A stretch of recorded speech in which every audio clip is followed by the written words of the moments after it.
एकदा सिंधू देशाचा राजा राहुगण हा आपल्या पालखीमध्ये बसून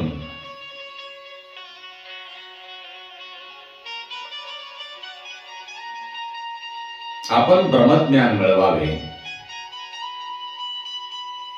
म्हणून कपिल मुनीच्या दर्शनासाठी कपिल मुनींच्या आश्रमात जाण्यासाठी निघाला. राजा म्हटल्यानंतर पालखीमध्ये बसून जाणार, परंतु पालखीसाठी लागणारे जे 4 लोक होते ते रस्त्याने जात असताना त्या 4 लोकांपैकी एक भोई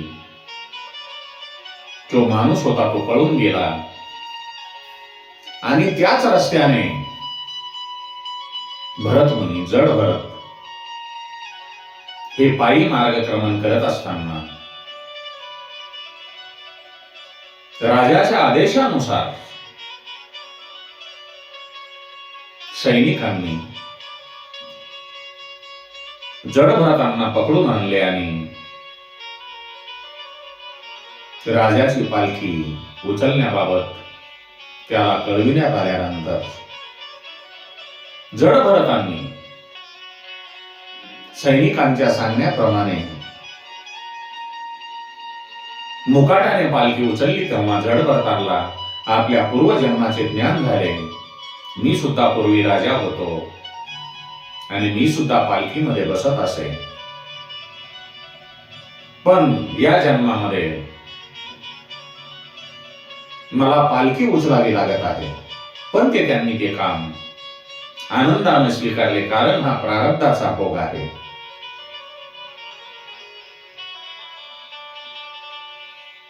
आपण प्रारब्ध भोगल्याशिवाय आपले मागच्या जन्मीचे प्रारब्ध भोगल्याशिवाय आपली या जन्मातून सुटका नाही, याची जड भरतांना पूर्ण जाणीव होती. प्रारब्ध कर्म भोगण्याच्या इच्छेने ज्ञानी लोक या जगामध्ये जगत असतात. जो साधक आहे, जो भगवंताची भक्ती करतो, जो संत आहे,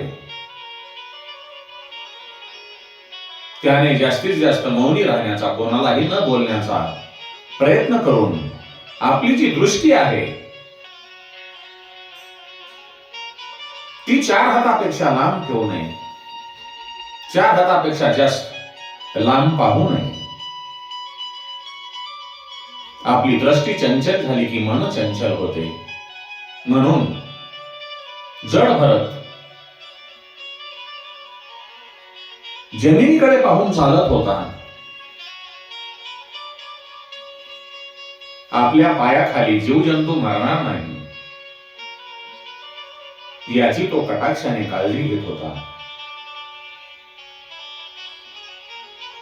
याची काळजी घेत असताना तो कधी थांबायचा तर कधी उडी मारायचा.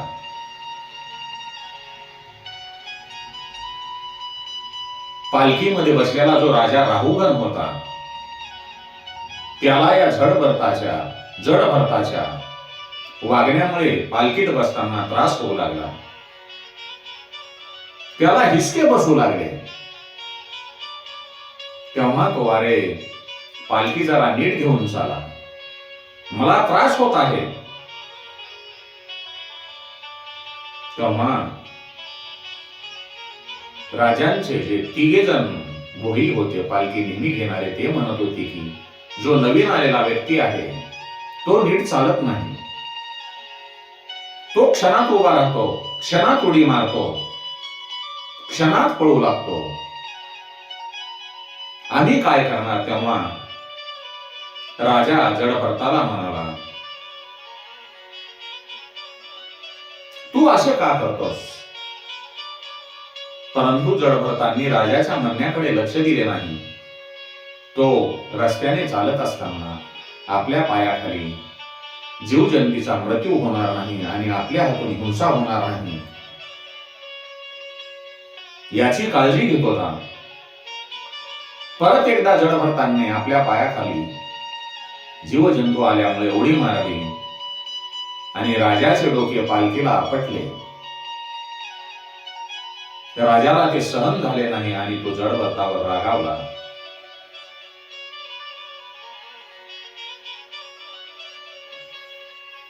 राजा जडभरताला म्हणतो, अरे तू बेडा आहेस का? तुला ऐकू येत नाही?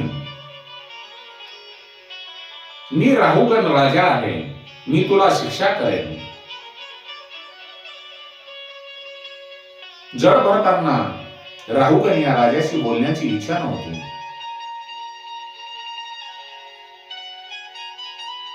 पण त्याच्या लक्षात आले की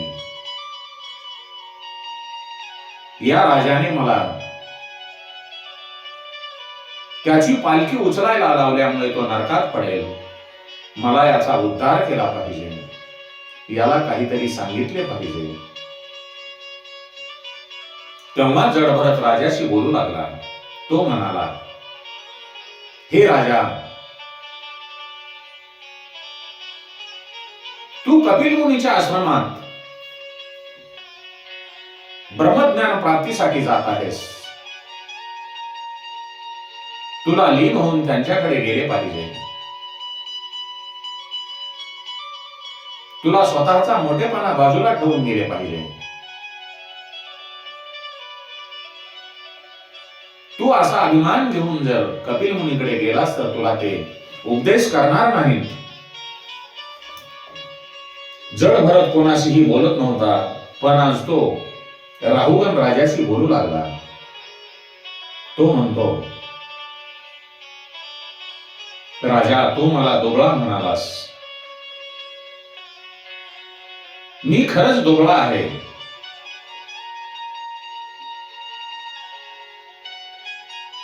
जाडेपणा आणि अशक्तपणा हे शरीराचे धर्म आहेत. त्यांचा आत्म्याशी काहीही संबंध नाही. तू मला मुका म्हटलेस. खरंच मी मुका आहे. हे सारे जग जिवंत असूनही मुक्याप्रमाणेच आहे. ही पालखी मुखी आहे आणि पालखीत बसलेला तूही मुकाच आहेस. हे राजा, शरीर हे मुडद्याप्रमाणे असते. शरीर आणि आत्मा वेगळे असतात.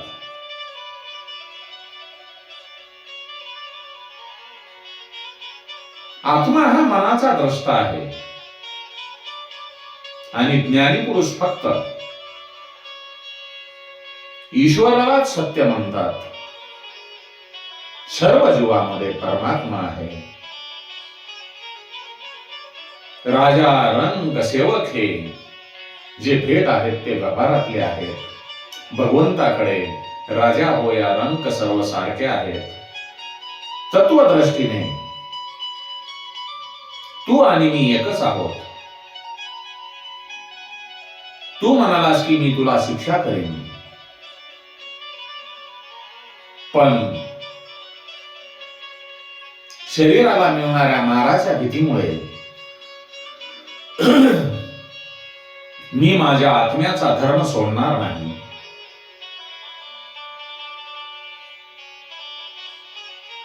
शरीराला मनामुळे शक्ती मिळते आणि मनाला बुद्धीमुळे शक्ती प्राप्त होते आणि बुद्धीला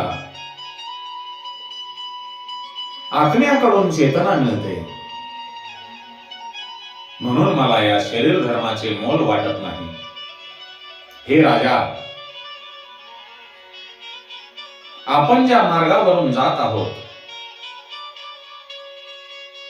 त्या मार्गात माझ्या पायाखाली जीवजंतू चिरडले जाऊ नयेत म्हणून मी असा चालतो आहे. त्यांना वाचवण्याच्या नादात मी मध्येच उड्या मारतो.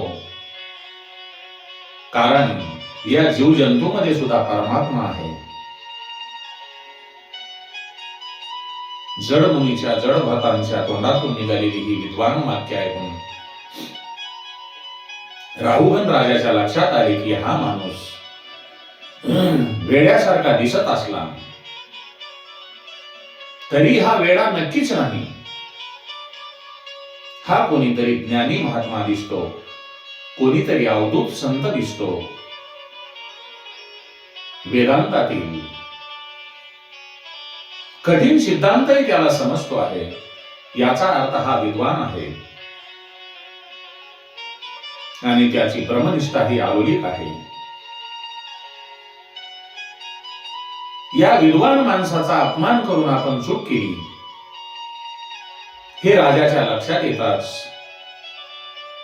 राजा पालखी खाली उतरवण्यास सांगतो आणि पालखीतून पायउतार झाल्यानंतर राहुगण राजा जड भरताला नमस्कार करतो. ज्या माणसाला आपण शिक्षा करायला निघालो त्याच व्यक्तीला राजाने नमस्कार केला, पण त्याचा जड भरतावर काहीही परिणाम झाला नाही. राजाने जेव्हा त्याचा अपमान केला तेव्हाही तो निर्विकार होता आणि आता राजाने त्याला नमस्कार केला तेव्हाही तो निर्विकार होता. राजा राहुगणाने भरतांना क्षमा मागितली. नंतर राजाने जड भरताला अनेक प्रश्न विचारले. तो म्हणाला, हे परमज्ञानी संत श्रेष्ठा, आपण जे व्यवहार करतो ते मिथ्या कसे, खोटे कसे असू शकतील? जी वस्तू असत्य आहे तिच्याकडून क्रिया कशी होणार? नित्य घटातून पाणी कसे नेणार? आपण म्हणता शरीराला दुःख झाले तरी आत्म्याला दुःख होत नाही, असे कसे? मला तर असे वाटते की शरीराला दुःख झाले की ते आत्म्यालाही होते, कारण या शरीरांचा संबंध इंद्रियाबरोबर आहे आणि इंद्रियाचा संयम मनाशी आहे. जो इंद्रियाचा संबंध आहे तो मनाशी आहे आणि मनाचा संबंध बुद्धीशी आहे. बुद्धीचा संबंध आत्म्याशी आहे. म्हणून शरीराला दुःख झाले की आत्म्यालाही दुःख होते. त्याचे उदाहरण म्हणजे चुलीवर ठेवलेल्या पातेल्यामध्ये दूध आणि तांदूळ असतील तर चुलीवर ठेवलेल्या पातेल्यातील दूध आणि तांदूळ ते गरम होऊन शिजतात. त्याप्रमाणे शरीराला दुःख झाले की आत्म्यालाही दुःख होते, असे राजा राहुगण बोलल्यानंतर जड भरत राहुगण राजाला म्हणतो, हे राजा, केवळ उपमा देऊन शरीर आणि आत्मा यांचा जो संबंध आहे तो प्रस्थापित करता येणार नाही. आत्मा हा निर्लोप असतो. चुलीवर ठेवलेल्या पातेल्यातील दुधामध्ये तांदूळ शिजतात हे जरी खरे असले तरी त्या दुधामध्ये जर दगड टाकला तर तो शिजणार नाही, कारण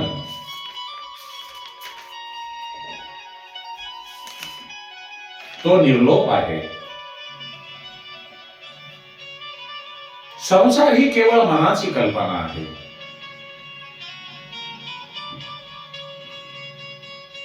आणि आपले मन जर बिघडले तर जीवन बिघडते आणि मन सुधारले तर आत्म्याला मुक्ती मिळते. हे राजा,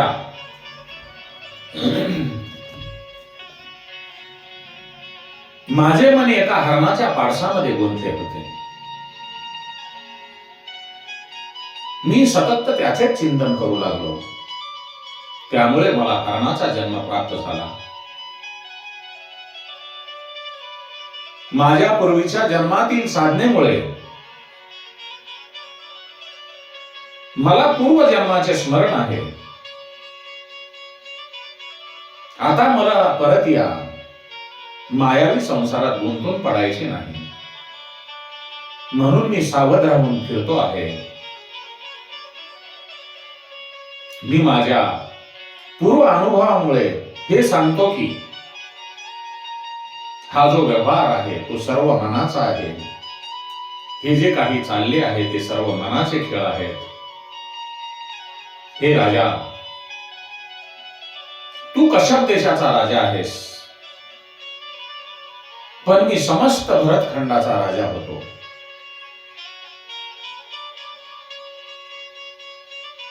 तरीही माझी अशी दशा झाली.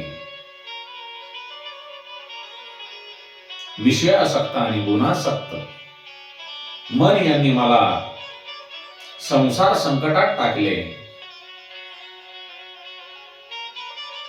हे मन जर विषयरहित झाले, विषयापासून दूर गेले, तर जीवाला शांतीप्रद आणि मोक्षपदाची प्राप्ती होईल. हे राजा, तू मला विचारतो आहेस की मी कोण आहे, पण मी तुला सांगेन,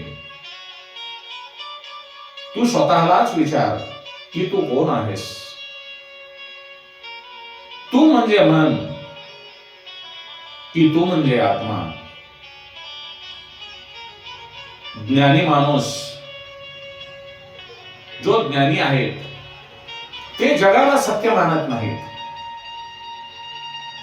हे जग म्हणजे माणसाच्या कल्पनेतून निर्माण झालेला खेळ आहे.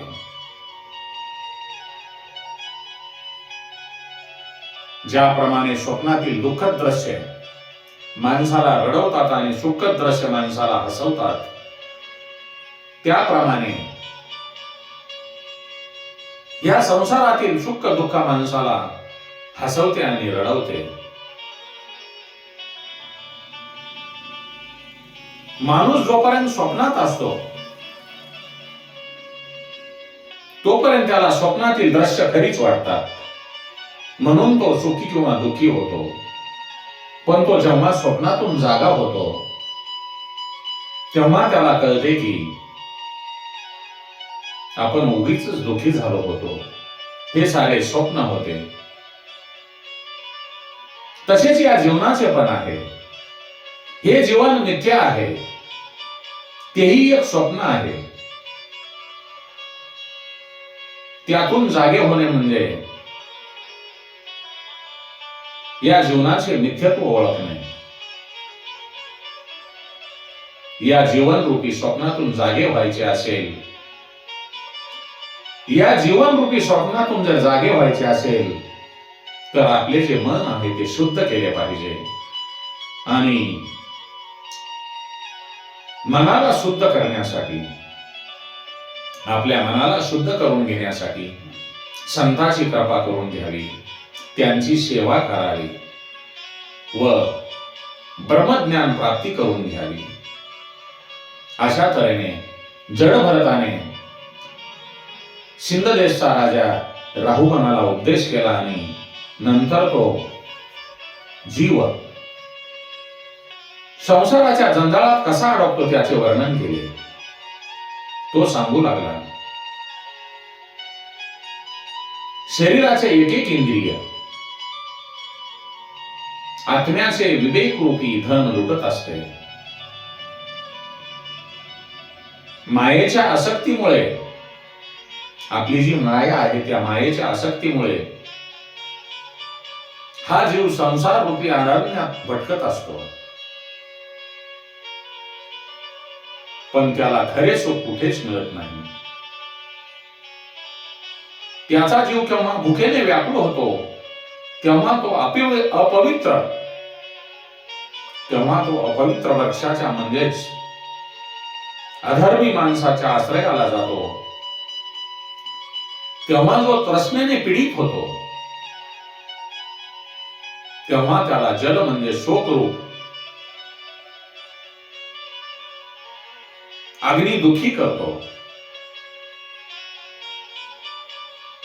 या संसार रूपी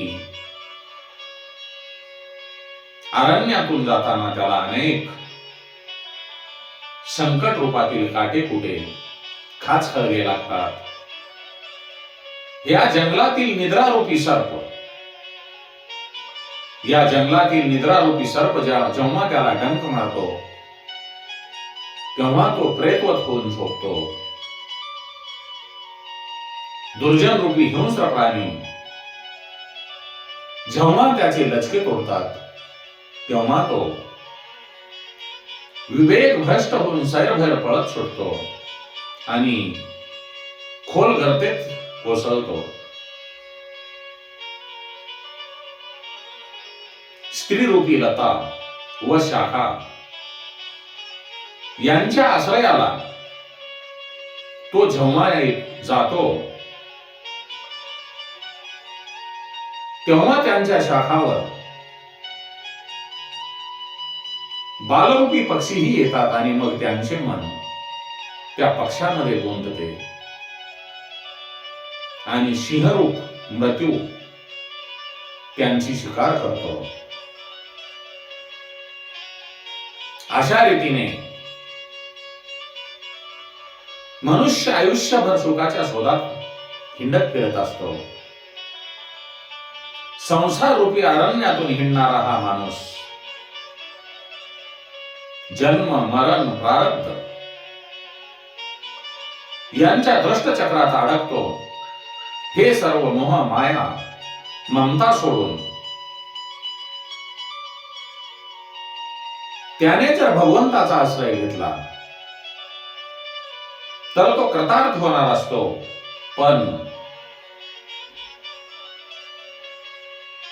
उपदेश देणारा सांगणारा गुरु कोणतरी त्याला भेटावा लागतो.